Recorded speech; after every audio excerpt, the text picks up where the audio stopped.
thank you and all of the men and women who serve in our Army, Navy, Air Force, and Marine Corps, as well as Coast Guard and other services for your dedicated service every day.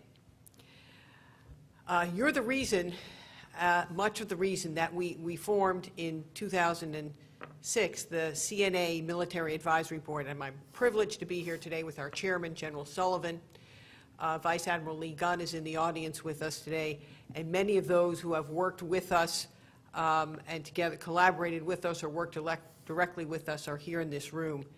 And it's been part of a journey to integrate fully into the mainstream of our national security efforts in this nation the importance of energy security and climate change. And you've heard already from others today some of the work that we've done, and I'm very pleased today that we are releasing our third paper, which is available to all of you here today and all of anyone who might be listening online or read this later as well, Powering America's Economy, Energy Innovation at the Crossroads of National Security Challenges. And this really is the third chapter in our work, and it's about energy innovation powering America's future.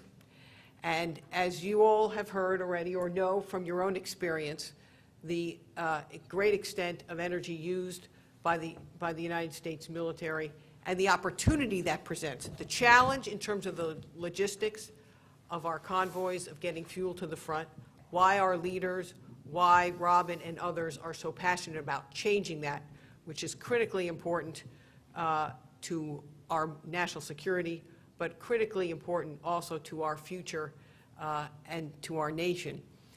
And because of the energy innovation potential, the innovation potential inherent in our military, and the history that we have of that, a long tradition of being innovators, of moving from sail to coal, from coal to oil, and oil adding nuclear, and of developing jet engines and solid-state electronics and the global positioning system. All were technology innovations that emerged from our military, and all have provided us great national benefits and fueled America's competitiveness globally. We can do that again. Today we are still leaders in innovation, but we are not always leaders in deployment of those new technologies, those new renewable technologies, but we can recapture that. We can recapture that by the collaboration that is coming together today through the Department of Energy and the Department of Defense. And in fact, the report that we've released today really celebrates that collaboration. I'll tell you, I served in the Department of Defense in the 1990s at a time when we were working with many of you here on some of our nation's greatest environmental challenges of the day, which at that time were air, water, and waste. And so we formed very significant partnerships with EPA and other agencies to help us do that work better. And we tried, and we worked also, we did a lot of work with the Department of Energy, but not at this level. And so I think the significance of this partnership and this MOU that's signed here today is to enable the two agencies to bust through the bureaucratic barriers. That's what it's really all about. Break down those barriers to being able to get to that innovation, being able to understand where the user's needs are, who's going to be able to deploy that new technology when and how quickly, so that we can free ourselves from the tether of fuel, as General Mattis says, and move us to the clean energy economy. So I think there's great opportunities ahead, and all of us here who are committed to working on this need to stay with this task and to keep the energy going so that we can develop those new clean sources. So now I'd like to introduce General Sullivan, who has served twice now as the chairman of our Military Advisory Board and served also as the Chief of the United States Army, provided long and dedicated service to our nation, and we're very privileged that you could join us. Thanks a lot, Sherri. Thanks for your service. And you know, much of what I have to say has been said before, and much more elegantly than I'm going to say it, I suppose. First of all, I want to thank Robin and her colleagues who are here from Operation Free for their service, and just for the heck of it, I'd like to ask the younger members, those who have served in Iraq and Afghanistan, to stand up and let people see you.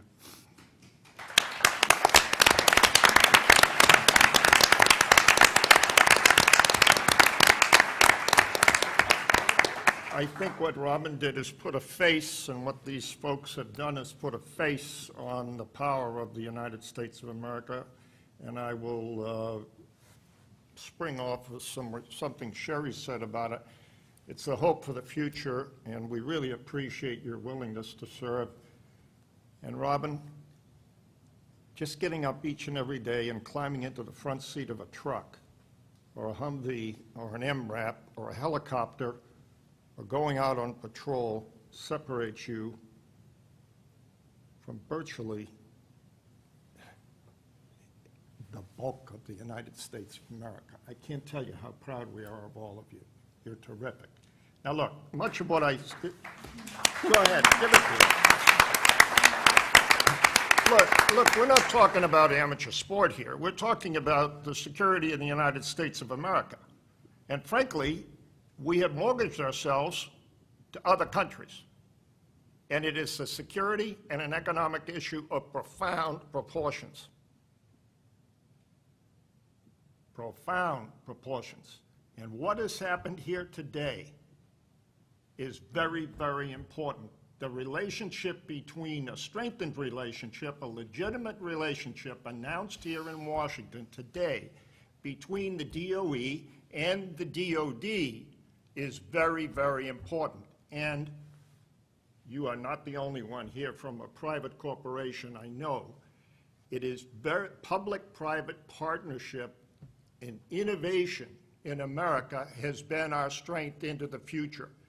And a lot of what we are talking about here will relate to activities on our installations and activities out on fire bases around the world and on ships at sea and on aircraft in the air.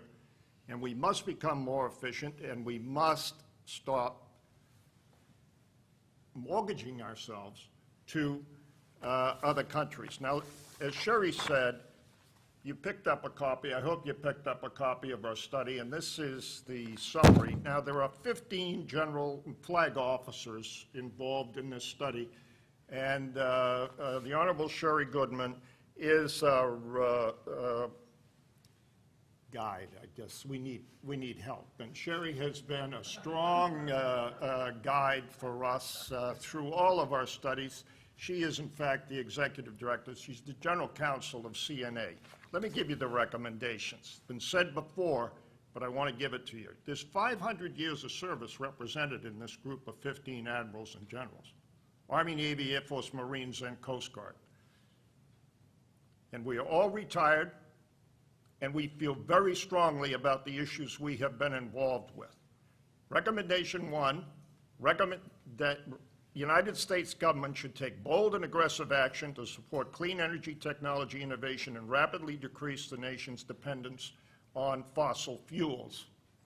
And what you heard today is that the Department of Defense and Energy will partner in a legitimate way to closely align their energy-related activities, funding priorities, and intellectual capital. It's profound what is going on here today. Third, the Department of Defense should partner with private sector innovators, folks, and establish Operation Energy Innovation Center. And the DoD should require widespread sharing of energy information in its research and development enterprises. That goes on all the time anyway, as was represented by Mr. Conger with the study.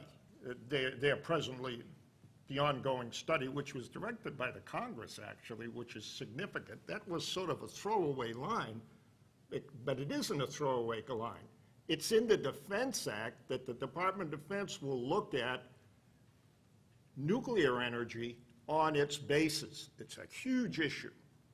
By the way, it went on in the 50s, 60s, and 70s, was killed after Vietnam, so this is not new news. What goes around comes around. Recommendation 5, the DoD should include acquiring clean energy technologies as a priority in its installation acquisition activities. All of this is not to get smaller. It's not to be cheaper. Better is better. Better is better. And what we're talking about is more efficient uses of our assets to accomplish our mission, as was mentioned earlier. And by the way, take care of the environment.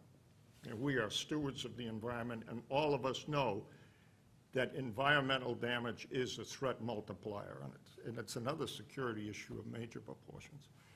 So at any rate, thanks to all of you, those who came and those who stayed.